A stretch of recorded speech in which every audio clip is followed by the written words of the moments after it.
Okay, good afternoon, folks. Hope you're doing well.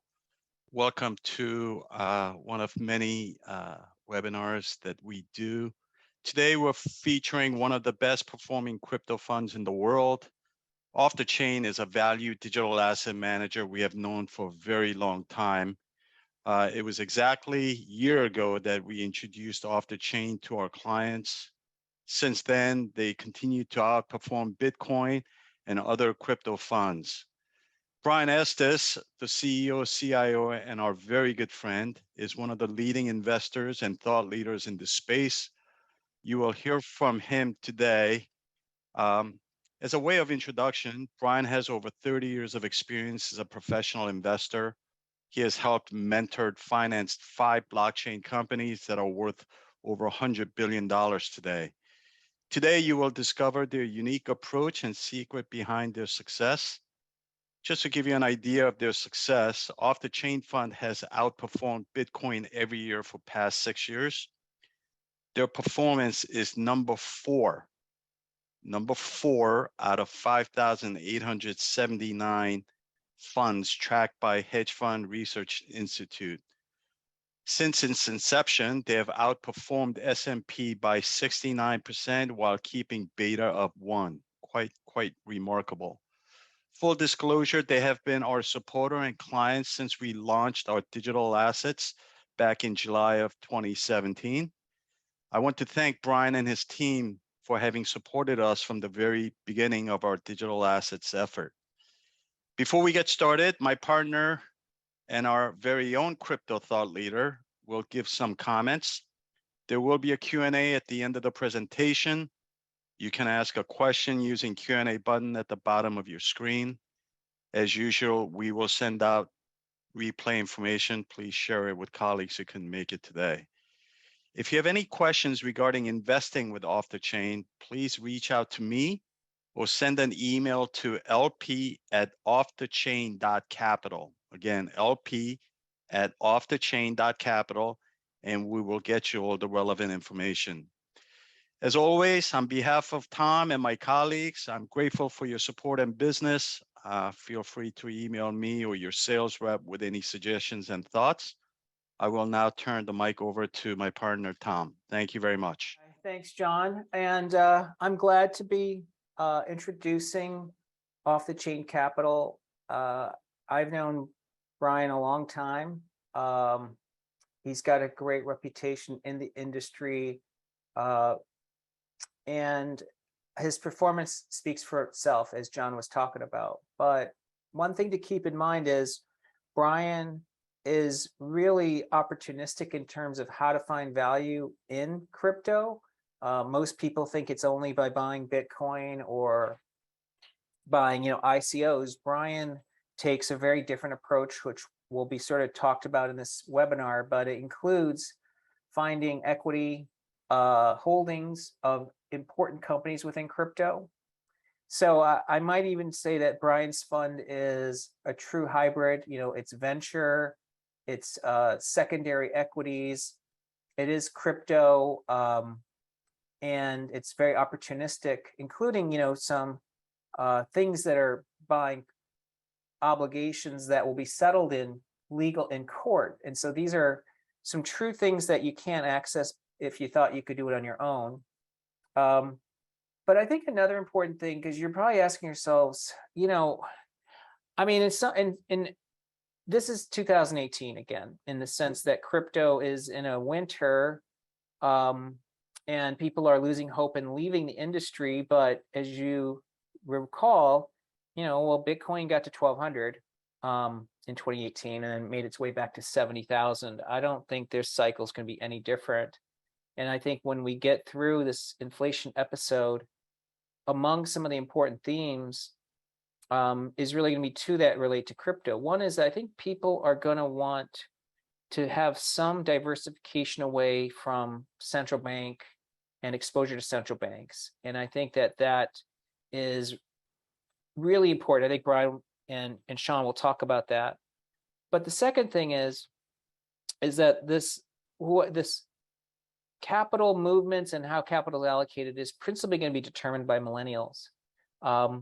and they're really the primary allocators of capital over the next 20 years. And without question, they care about financial disruption, and they care about ESG, and they care about really moving away from traditional financial systems. So, it's easy to kind of want to do nothing or wait. But I think if this is 2018 again, and Brian and I have known each other before that crypto winter, it's important to be building and investing at that time. So with that, I'm going to turn this over to Sean and Brian. Get started. I'm Brian Estes. I'm the CEO and CIO of Off the Chain Capital. Thank everyone for joining us today. Just a little summary about Off the Chain and the crypto markets. As many of you know, been in the space for a long time or for a while. We've seen the next crypto winter. Personally, this is my third crypto winter, and it hasn't been as bad as the first two. But we're a value manager in the blockchain space, and what we're going to go through today are the crypto markets, what we're seeing, and then talk about a little bit about how we're finding value in the space and how this value, in our opinion, will play out over the next few years. We'll go and jump into the landscape. Like we said, the crypto markets are down about 50% in value over the past 1 year. We could see that in the crypto market cap and the value of crypto over the last over the last year. It's very obvious. This all started, in my opinion, about a year ago. There was a big ESG concern about Bitcoin, that it wasn't environmentally friendly. That caused Bitcoin to take a leg down. And then what really hurt was, when the Terra Luna ordeal just blew up in everybody's face. That was about a $60 billion market cap crypto asset that went to zero very quickly. And there were a number of centralized finance companies that were exposed to that. And so a number of these, almost all of them, had to file for bankruptcy or seek investments at a very low valuation. So those included 3AC, Celsius, Voyager, and Genesis. And because of that, there was a lot of forced selling from margin calls a few months ago, and that caused the major leg down from Bitcoin going from 40,000 down to around 17,000. In our opinion, our models show that Bitcoin's fair market value today is worth somewhere between 50 and 170,000. We think it's very undervalued, and we'll go through some of the other reasons later in this. If you look at Bitcoin treasuries, over the last few years, you can see an accumulation of Bitcoin and ETFs. Even countries are buying Bitcoin. Public and private companies account for about almost 7% of Bitcoin's total of 21 million Bitcoin that will ever be created. If we look at a number of these, which are the CeFi ones that we talked about earlier, like BlockFi, Celsius, those companies raised about $10 billion in financing over the last couple of years. That's basically worthless now. And there was about 30 billion raised over the last year and a half total. And so basically 1/3 of the money raised in crypto venture funds, vanished overnight when these platforms went belly up. We're a value manager. We didn't have any exposure to Terra Luna or these centralized finance companies. And over the last few years, we've been warning people not to lend their Bitcoin out to them, just for this risk that we saw. Go on to the next page here. When you look at crypto asset managers, here's the summary on these. The AUM's been growing steadily over the last several years. Our fund specifically is one of the oldest funds in the crypto space. It started back in 2016. It basically started off as my family office investment fund.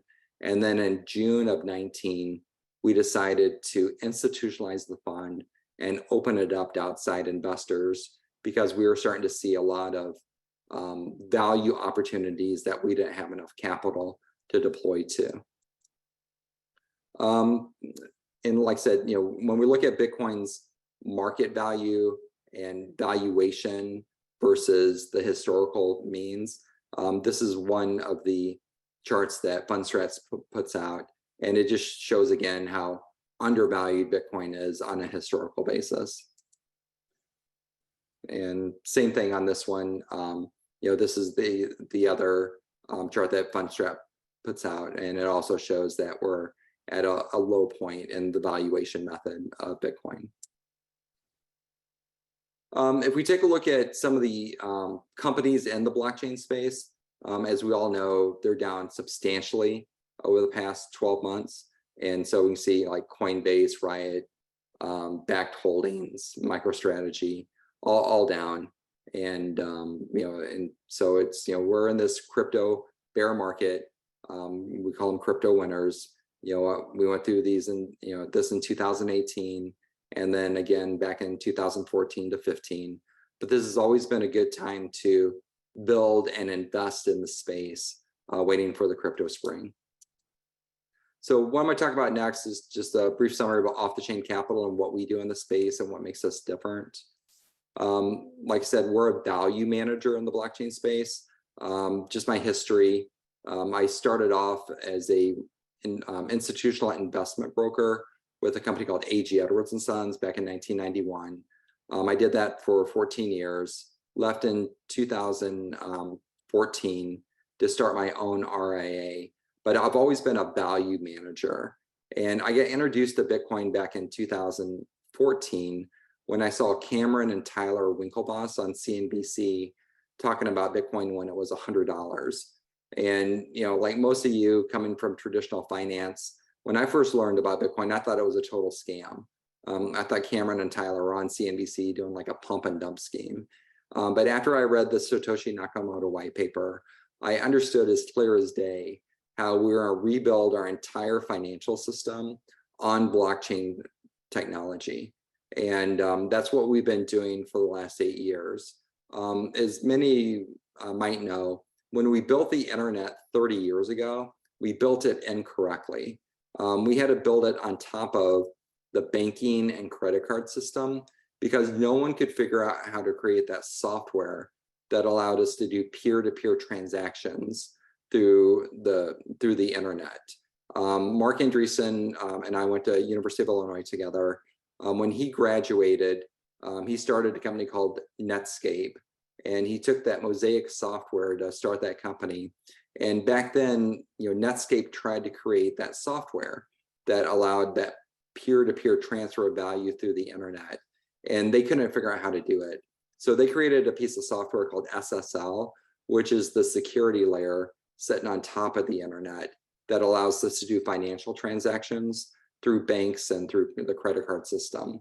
But that's not the way the internet was supposed to be built. The internet is a peer-to-peer system. We're not supposed to have to go through third parties to clear our transactions or to share our data with people. And so what blockchain technology is, it's the fix to that problem that we had 30 years ago. And so Mark Andreessen at Andreessen Horowitz and Peter Thiel and all these venture funds that are out there, what they're doing today is they're financing and they're helping build these companies that will correct that problem that occurred 30 years ago. And we're taking the internet off of the banking and off of the credit card system, and we're putting it on blockchain technology so that we could have peer-to-peer transfer of value through the internet without a third party having to control or interfere with that transaction. And so what we do at Off the Chain is that instead of investing in the venture funds, we invest in, we look for A round or later companies where we can make these investments in that are already established and profitable. And the reason we do that all goes back to when I started in the space back in 2014. I was an early investor in Coinbase back then. I was a paid advisor to the company. I helped develop the user interface at Coinbase. I was an early investor in a company called Digital Currency Group, which today is the largest asset manager in the blockchain space. And then I seeded a company called Polychain Capital back in 2016, which today is one of the largest venture firms in the space. And so when I first started making these investments back in 2014 and 15, I was doing it as a venture capitalist, but I didn't like how some of them, went to zero. And, the way the venture space works is that, you'll have a few winners, but you'll have a lot of losers. And so I thought there was a better way to invest in the space. So I went back to my traditional investment thesis of being a value manager in the space and combine the two, combine blockchain investing with value investing. And that's what we do. We take a traditional Benjamin Graham, Warren Buffett style to the blockchain space. And we look for assets that are mispriced or assets that are significantly undervalued, where we could buy $1 worth of blockchain assets for 50 cents. And so we have a full team at Off the Chain. We're an SEC registered investment advisor with the SEC. We have about close to about $200 million of AUM in the fund. I'm the CEO and CIO. Brian Dixon is our president. This is our executive team. He's our president. Brian has his JD from Washington University. He's actually been in the blockchain space longer than I have, for 13 years, and has written several books on Bitcoin and blockchain technology. Bill Purcell is our COO. Bill and I met at MBA school at Washington U. Bill's an engineer by background, has his master's in engineering. He keeps the wheels on the truck and keeps us rolling. And then Tom Siegel is our CFO. Tom and I went to University of Illinois together back in the 80s. Tom is a CPA and a CFA, and has his MBA from University of Illinois also. And then most importantly, he was also the managing director of the University of Illinois venture funds. And so, this is our executive team. It's very strong. In addition to that, we have a full compliance team, since we're registered with the SEC as an RIA, and we have a few other people that help us with our trading and our finances.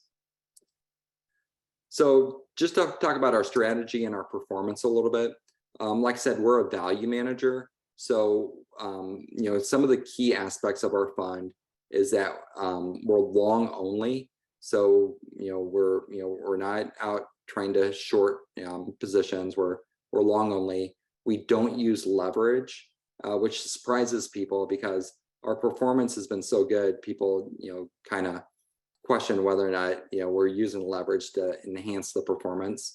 And just to be clear, we don't use leverage in the portfolio. It's a very conservative blue chip portfolio, and there's not a lot of turnover either. Our average holding period is well over 12 months.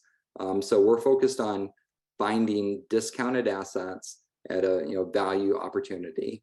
So if you look at our portfolio, it's basically broken up into a couple, two categories.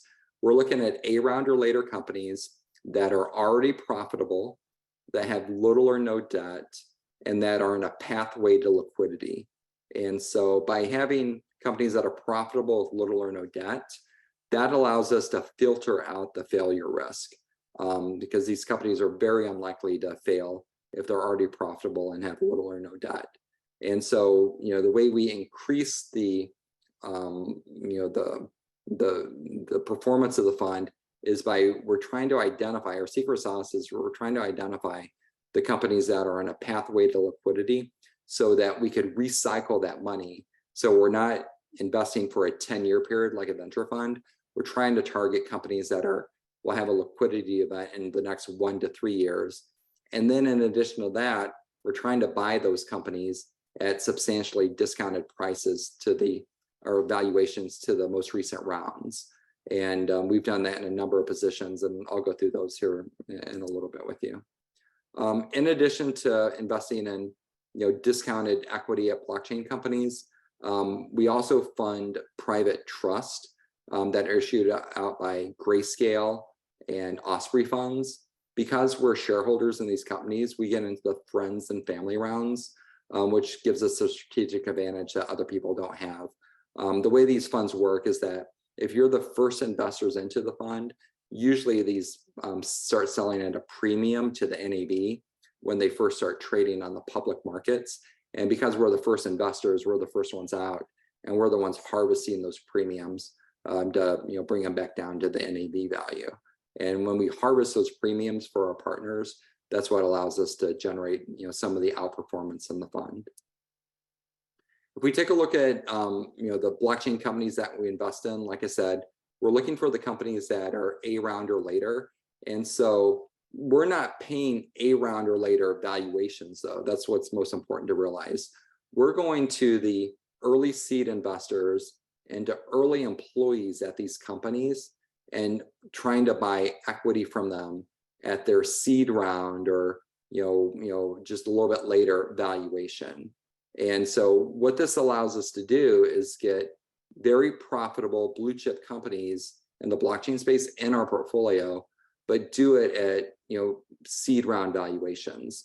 And this is one of the other secrets to our fund is that I've been doing this for 15 years, and I was doing it before we were doing it on blockchain. For example, Facebook.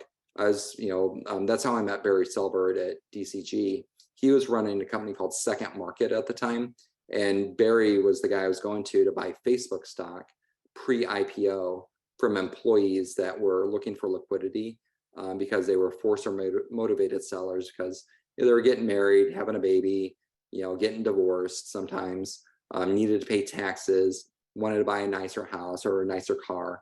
And so, that's, been, like I said, been doing this for about 15 years, and now we're applying it to the blockchain space. Just to talk about a couple of our positions, for example, Digital Currency Group, I mentioned that one. That's our largest holding in the portfolio. The reason DCG is so attractive to us is that DCG is the largest asset manager in the world in the blockchain space. They run the Grayscale funds, Genesis Trading, which is the largest prime broker in the space. They own, as a subsidiary, Foundry, which is the largest Bitcoin mining pool. They have 182 private investments in blockchain companies. They have a multi-billion-dollar balance sheet of crypto, including the Mana token, which is Decentraland, where they own the majority of that. And so if you add up all these assets, if DCG was a public company, it'd be worth $30 to $40 billion. We've been buying equity in DCG for the past 3 years since we reopened the fund, and we're getting it today at about sub $8 billion valuation. And to us that is 70% discounted to what it should be. And it's one of the premier blockchain companies in the world. They pay a dividend. They buy back their own stock. They bought back $230 million worth of equity last year. And so it's one of the best companies in the blockchain space, selling at a discount. And we have a high conviction in this. And like I said, it's the largest position in our portfolio. And it's very hard to come across DCG shares. Last year, we lined up 7 sellers. The company actually exercised their right of first refusal on 4 of the 7 and bought the shares out from under us. This year, we've had 4 transactions with finding sellers and acquiring those shares. And all those transactions went through. Another example of our value opportunity is with BitPay. We've been investors in BitPay for almost 2 years now. When we first started buying BitPay, we were paying about a $50 million valuation. They had $200 million worth of Bitcoin and Ethereum on their balance sheet with no debt, and the company wasn't burning cash. And so BitPay is a value opportunity to us. We're getting, like I said, 75% discount off the assets on their balance sheet, and a company that is very strong. If you're not familiar with BitPay, it's the oldest surviving blockchain company, been around for about 11 years. And when we bought our initial shares, we paid the seed round valuation for those shares, even though it was 10 years later. Another example of how we capture value in the space is with our GP interest in Polychain. One of the early employees at Polychain needed liquidity back in March of 2020. And we were able to buy 1% of the Polychain GP for $765,000. Over the past 2.5 years, that 1% GP distribution has paid us around $7 million worth of cash in GP distributions. And we still own the equity. And so that's another example of how we're finding value in the blockchain space. Just on the liquid token side, as a good example, our Mt. Gox bankruptcy claims is a great example of how we find value in Bitcoin. Our team originated this trade about 5 years ago.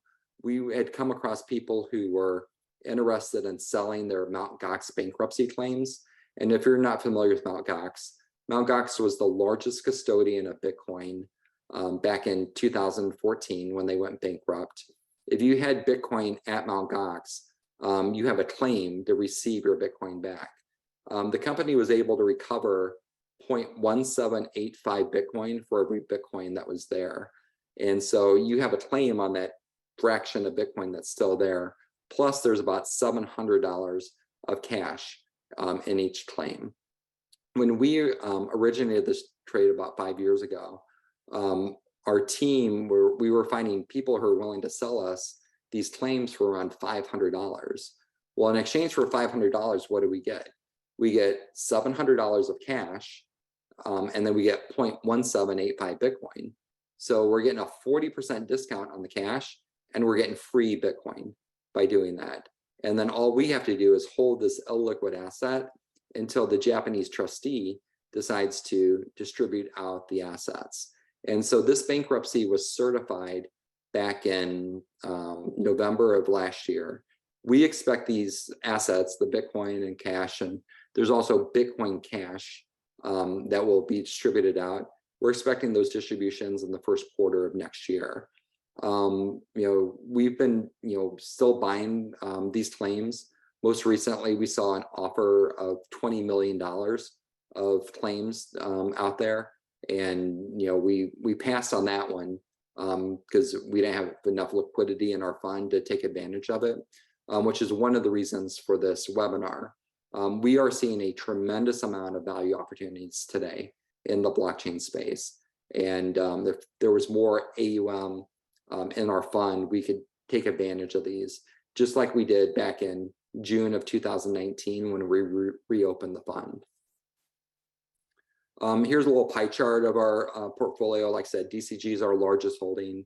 We have the private trust. We have Mt. Gox in there. We talked about Polychain, and BitPay. Some of the assets that aren't showing up here are ones we've exited so far, and I think those are good to talk about too. For example, Galaxy Digital. We were large buyers of Galaxy Digital about 3 years ago at 70 cents per share. We were buying Galaxy Digital at 70 cents when they had $1.10 of Bitcoin and Ethereum on their balance sheet with no debt. And, the company had, great prospects. And so, that stock ran from 70 cents all the way up to the mid 20s.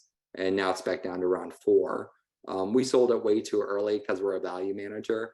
We didn't, sell it up in the 20s, but we did make a huge return on that one. Another example of mispriced assets in the blockchain space that we don't own anymore because we exited is Silvergate Bank.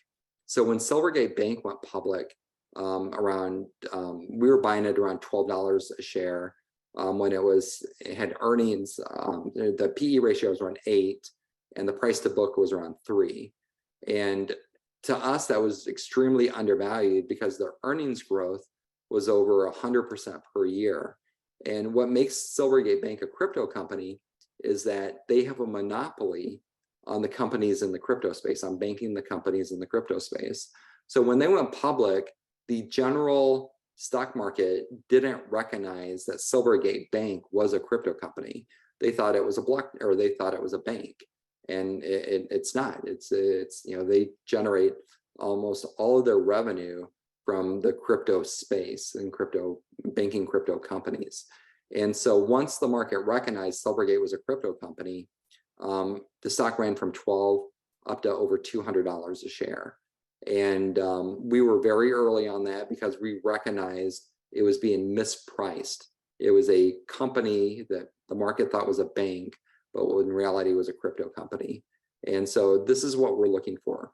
We're looking for companies that are misunderstood and being mispriced, and that create this value where we're creating this margin of safety in the portfolio by buying at a discount to what we think these assets are worth. If you take a look at our performance since inception, the funds averaged almost 90% per year. Our alpha versus the S&P is 67. And like John said, our beta is near 1. We've had great performance versus Bitcoin, versus the S&P 500. But as a former CIO of endowments and foundations, what I'm most proud of, though, is our downside protection. If you take a look at the upper right-hand corner of this chart, you'll see off-the-chain capital and Bitcoin. And this is on a quarterly basis since we reopened the fund. But when Bitcoin goes up, it goes up an average of 42% per quarter, and our fund goes up about 40% per quarter, 41%.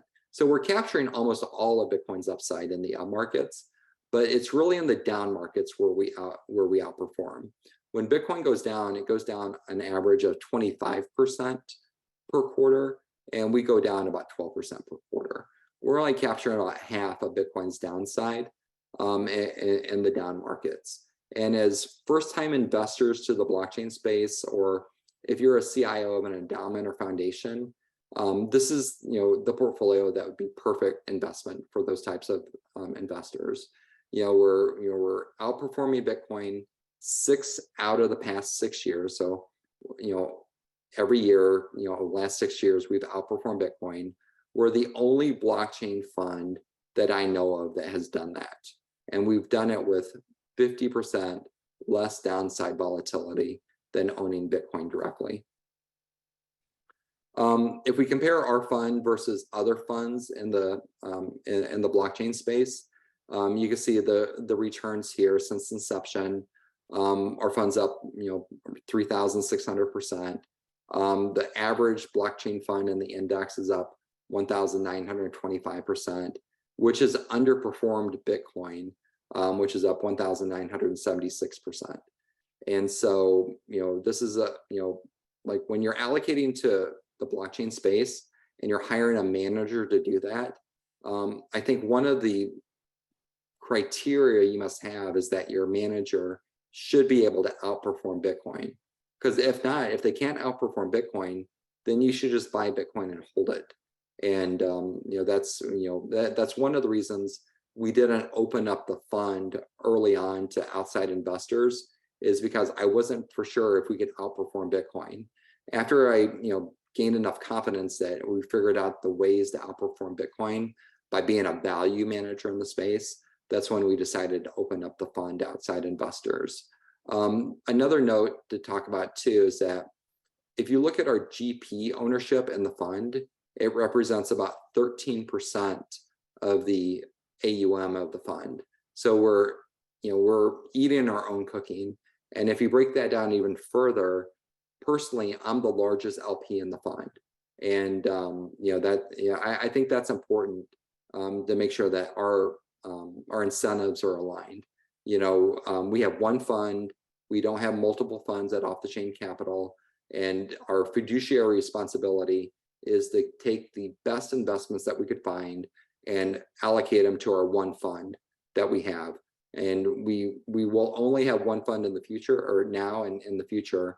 And the reason for that is that we want to avoid any conflicts of interest with if we have other funds in our management.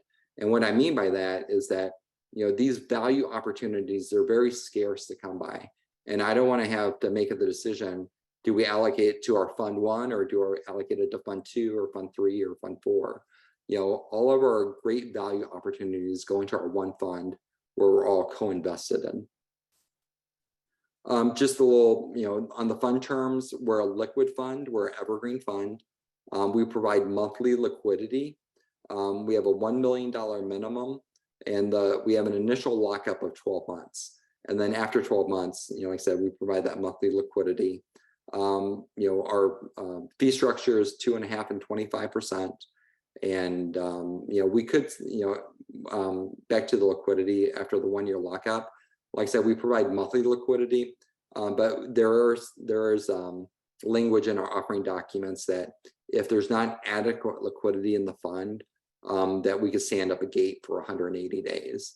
We've never done that in the life of the fund. There's plenty of liquidity in the fund today where I don't anticipate that being necessary. And if you look at our fund administrator, we use MG Stover, and then our tax and audit is by KPMG. And then getting on to the risk factors, a lot of this is macro risk that's out there. We've seen, the Fed tighten recently. That's caused all asset prices to decline. In my opinion, Bitcoin is going to decouple from the traditional markets. And the reason that I think that is that it all goes back to what I read back in January of 2018. The Federal Reserve put out a white paper on crypto back in January of 2018. In their white paper, they said Bitcoin will emerge as a interesting investment and diversification tool for investment portfolios. The reason they said diversification tool is because crypto assets are networks. Networks are valued based off Metcalfe's law and other metrics that are not associated with the way you value traditional assets like stocks, bonds, real estate, and commodities. And because Bitcoin and the crypto markets are non-correlated, that means, and I'm not saying they're negatively correlated, I'm saying they're not correlated at all to traditional assets. When you add a small amount of non-correlated assets to a diversified investment portfolio, it increases the Sharpe ratio, or the risk-adjusted returns on the investment portfolio. And so as more people and fiduciaries add crypto assets to the portfolio to increase the Sharpe ratio, that's going to enable more and more and higher returns in the space. But the macro factor that we've been going through for the past year and the macro risk is that with the Fed tightening, all asset prices are coming down. But like I said, eventually the market's going to realize that Bitcoin isn't a stock, it's not a bond, it's not it's not real estate, and it's going to decouple and it's going to be valued as a network. And the way networks work is that networks are they're basically worthless at the very beginning until they become priceless. And just think about the railroad, the networks that we've seen over the past several hundred years.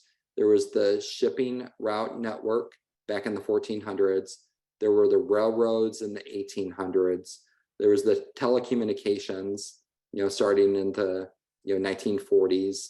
There was the internet network. There was the mobile internet network, and all those became multi-trillion-dollar valued assets. And today, and in the future, it's going to be blockchain networks that will be the next multi-trillion-dollar asset class. And so this is, one of the best investment opportunities of our lifetime. And if you're not familiar with Bitcoin and blockchain, I just urge you to study up on it. It takes, at least 40 hours of, learning and understanding to get the concept down so you're very comfortable with investing in the space. So don't give up after just spending 5 or 10 hours on it.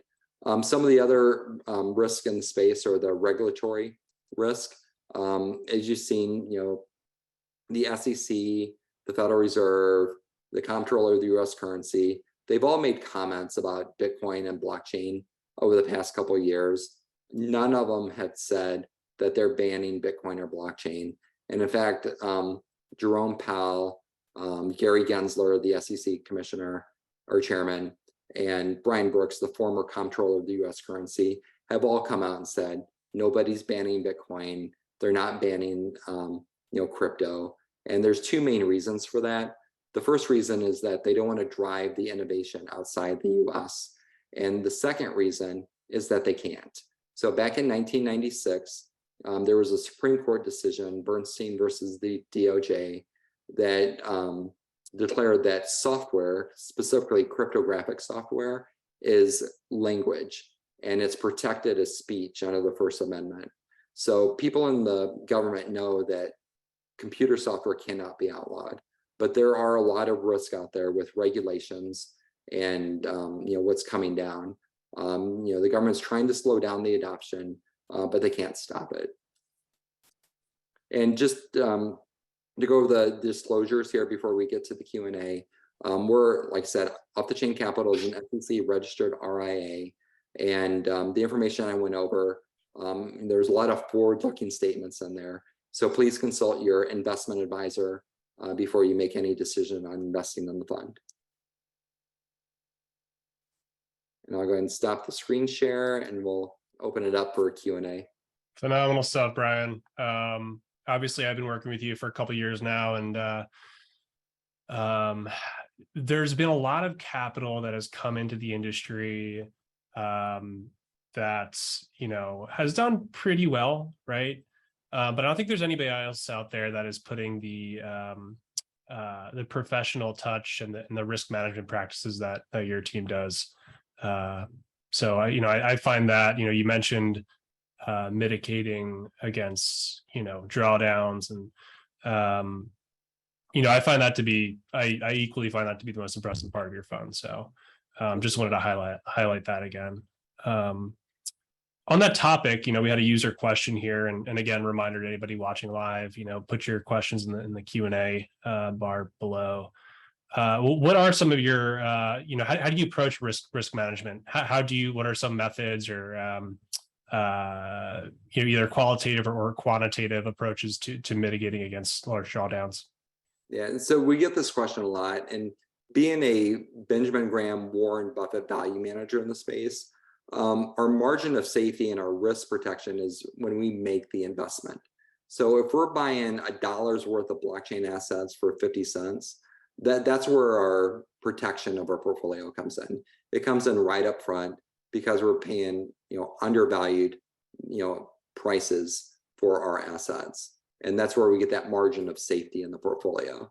So we don't use like I said, we don't use leverage in the portfolio. We don't use derivatives in the portfolio to protect on the downside. Downside protection you see in our quarterly results, where we're only capturing half of Bitcoin's downside. That all comes from the fact that we're finding assets that are undervalued in the blockchain space. Okay. And on that note, I think this dovetails with your last comment there. What are you seeing right now in terms of opportunities, especially in the private markets? Obviously, there's, like I had just mentioned, there's been a lot more institutional capital that's come into the space. Are you seeing the same dislocations in the private market? How do valuations look? What are you seeing? Yeah, we are. We're so since we're a liquid fund, we have to mark our assets to where we could sell them. So over the last 6 months, when the liquidity dried up in the secondary markets, we had to mark down our portfolio significantly, because of that, because those are where we could sell those assets. So our long-term investors in our fund, it doesn't matter to them where we mark our portfolio on a monthly basis when they're investing over a 3, 5, 10-year period. For investors coming into the fund, it's a great opportunity because they're buying in at the discounted value of where the illiquid market is today. So some of the opportunities that we're seeing today are, I mentioned this already, Digital Currency Group. We're finding some sellers out there. We could source about $100 million worth of DCG today at about an $8 billion valuation.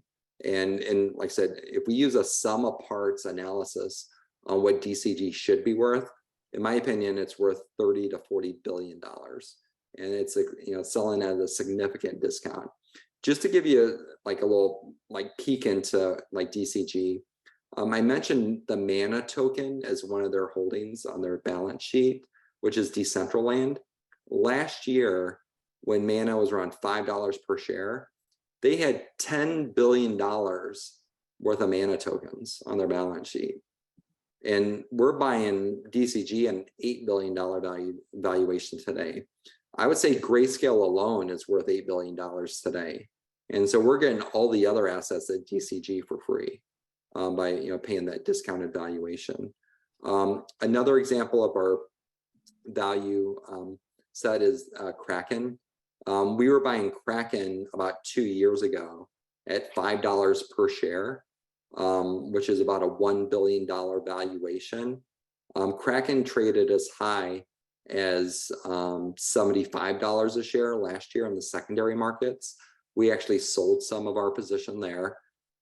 Today we have it marked in our book in our portfolio at a $4 billion valuation, which is around, right around $20 a share. And so, we saw it go from 5 to 75 back down to 20. But, Kraken is one of those companies that is on a pathway to liquidity. They're very, very profitable. They have no debt. It's one of the, Kraken's the second largest crypto exchange in the US. And now that Jesse has stepped down as CEO, I think, it's going to accelerate the process of either the IPO or the acquisition by a large financial institution. Yeah. Yeah. I mean, that was, I guess it's largely speculative, but Jesse stepping down seems to be, a precursor for an exit opportunity, right? I mean, otherwise that probably wouldn't have happened. So yeah, no, I mean, that's great. I mean, I feel like this deck that we compiled, we probably could have just put one slide out there saying that you have access to DCG equity at $8 billion. And, that in my opinion would suffice. Yeah, and just to dive into that a little bit, the reason we have access is because I was one of the early investors in the company. Sure. So Barry doesn't like adding new people to the cap table. There's only around 100 shareholders of the company. Last year, the only 2 new additions I'm aware of to the cap table were Google Ventures and SoftBank. One of the early seed investors sold $700 million worth of DCG to Google Ventures and SoftBank. And those are the only 2 new additions I'm aware of. And so, when people try to buy DCG, a lot of the time, Barry just tells them, no, we're not allowing new people on the cap table. So, because I've been a long-term investor with DCG, Off the Chain's been a long-term with DCG, and we have a great relationship with them, we're allowed to buy shares of DCG. And so it gives everyone great access to a premier company. Yeah, and look, you can't just create Lindy, right? And you've been in this for a while, and I think that is a key differentiator of you and your fund as compared to any other opportunity out there, right? Just because you have these connections and have been in it for much longer than a lot of people can say. Let's talk about the you mentioned DCG, Grayscale. Let's talk about trusts real quick. I think there's a couple questions in here regarding the private trusts. Could you maybe comment on how you go about marking trusts in a liquid fund, especially given how they are trading relative to NAV, particularly over the past year, and maybe just how you guys approach that from an investor perspective? Yeah, that's a great question. So the private trusts that trade, we mark them at the month-end value. They're trading, so we mark them at what they trade at. Where we create our strategic advantage with the fund is when we create the new trust. So, for example, Osprey launched a Binance trust, the BNB token. Since we're equity owners in Binance, what we did is we contributed our BNB tokens to the Binance trust. We're the only investor in that fund, and using what's called Rule 144A with the SEC, we have to wait 12 months, and then we could apply for a QSIP number and a ticker symbol for the fund, and then it will start, hopefully trading. And since we're the only investor in the fund, we control the float. We control what we want to share and at what price.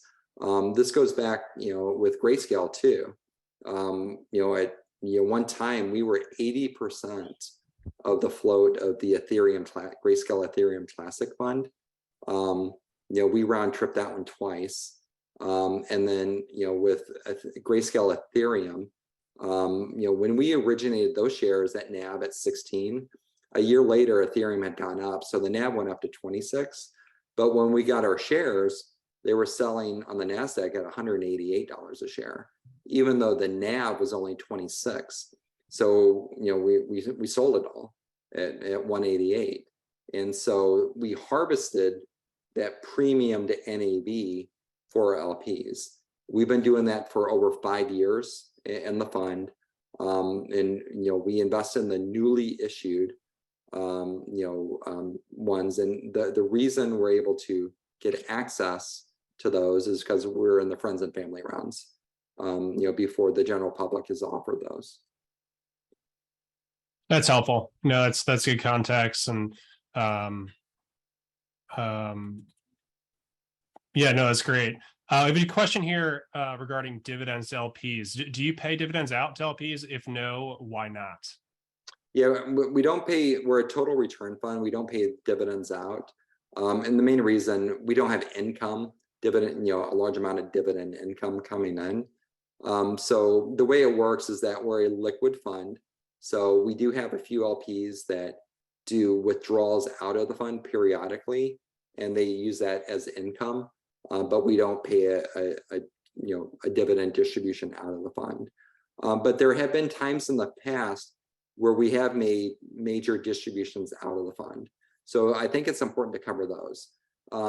So back in late 2017, the crypto markets looked very overvalued to us. We actually sold 80% of our assets on December 23rd, 2017. And then in January of 2018, we distributed those dollars back out to our LPs. The fund was small, very small back then. We only had 11 LPs. There was about $10 million or $11 million of AUM in the fund. But because we couldn't find opportunities that were value oriented, we just sent the money back to the LPs. We were planning on doing that this cycle. Our models were showing that Bitcoin and it should have been worth at least 200,000 on this cycle, and it peaked out at 69,000. But if Bitcoin would have got up to 200,000, we would have been doing the same thing. We would have been harvesting a lot of our assets and sending that money back to the LPs, waiting for value opportunities to reappear. I'm telling you, the value opportunities are here. Our models, which are between 91 and 99% correlated to the historical price of Bitcoin, are showing us that Bitcoin is very, very undervalued today. And our portfolio has a huge margin of safety in it today because of the undervaluation. Yeah, I couldn't agree with you more on that. Last question, I just want to touch upon the decoupling aspect that you mentioned at the very end of your presentation. What types of indicators are you looking for, or catalysts that you guys are looking for internally that might be a indicator that Bitcoin is decoupling from tech stocks, which for the last 2-3 years it's been pretty correlated to? What are you guys looking for internally?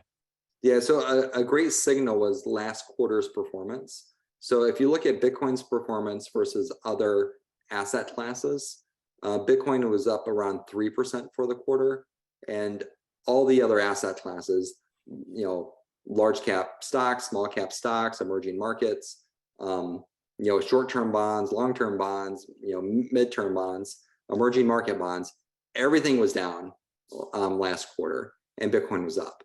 And I think that's the first sign that Bitcoin's starting to decouple. What's going to allow Bitcoin to go up a lot, though, is that this overhang from BlockFi, Three Arrows, Celsius, these companies that, the Voyager, that went belly up a few months ago, these centralized finance companies, there's still a big overhang of Bitcoin that's out there that needs to be sold and absorbed up into the market. As soon as that's finished, which I think we're getting close to. It clears the stage for the next uptrend. And then if you look at who's coming in, there are very, very large institutions that are plugging into the Bitcoin pipeline today. So there was news just today that BNY Mellon is going to start custodying crypto assets. BNY Mellon is the largest custodian in the world of securities, and now they're going to be custodying crypto assets for their clients. And if you look at what the news came out a couple months ago, was that BlackRock was going to start offering a Bitcoin fund to their clients. And BlackRock's an $11 trillion asset manager. And as soon as those, first, multi-billion-dollar buying orders start coming in, you're going to see, Bitcoin, rip up like it has in the past. That we are, Brian. Last, I know we're running up on time here, but just a last viewer question it's an administrative question. How many LPs are there currently in the fund, and is there a limit to the number of LPs? Yeah, we have 230 LPs in the fund. Like I said, we have $1 million minimum for new LPs coming in, and we're our limit is 2,000 investors in the fund. That's not our goal at all. Our goal is to keep the family feel to the fund, and keep it relatively small with a number of LPs. And that's one of the reasons we have $1 million minimum. It's just that we want to keep that community feel with the fund. We don't want to be a have a $100,000 minimum and have thousands of clients in the fund. We want to just keep a small bespoke fund out there, and so we have a good client relationship and a good personal relationship with our investors. Yeah, I just want to piggyback on those thoughts. I had the privilege of actually attending one of your LP meetings, and I was very impressed with how high touch and how family how much family feel there was to that interaction with your LPs. So I think it's something that any prospective investors should and this is a really small thing, right? Like when we have these monthly LP calls with our investors, it's not a webinar, right? It's an open Zoom. Oh yeah, yep. Our LPs could ask us anything they want. We don't filter the questions. It's an open two-way communication with our LPs, and we want to be as open and transparent as we can and help educate our investors on why this technology is so important. Yep. Yeah, I thought it was really great, and just wanted to emphasize that point. And with that, we're up on the hour, so I think we should probably close things down. I just want to thank everybody for attending. If you want to read more, the report that Brian was presenting on is it should have been shipped out to everyone. If not, you can visit Fundstrat or FS Insight and view that report. And with that, I'll turn it over to Brian for a call to action. Yeah, I just want to thank everyone for taking the time to listen to this. And I just want to, if you're not that familiar with blockchain technology and Bitcoin, I just want to implore you to take the time to learn about it. Like I said, it takes a good 40 hours of deep dive into it before it really clicks with you. And don't think that after 5 or 10 hours that if you haven't got it, just keep going.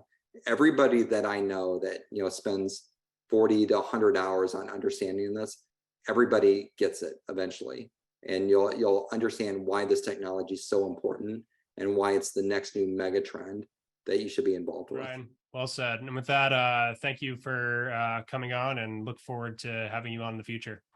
Thanks, Sean. I appreciate it. Okay.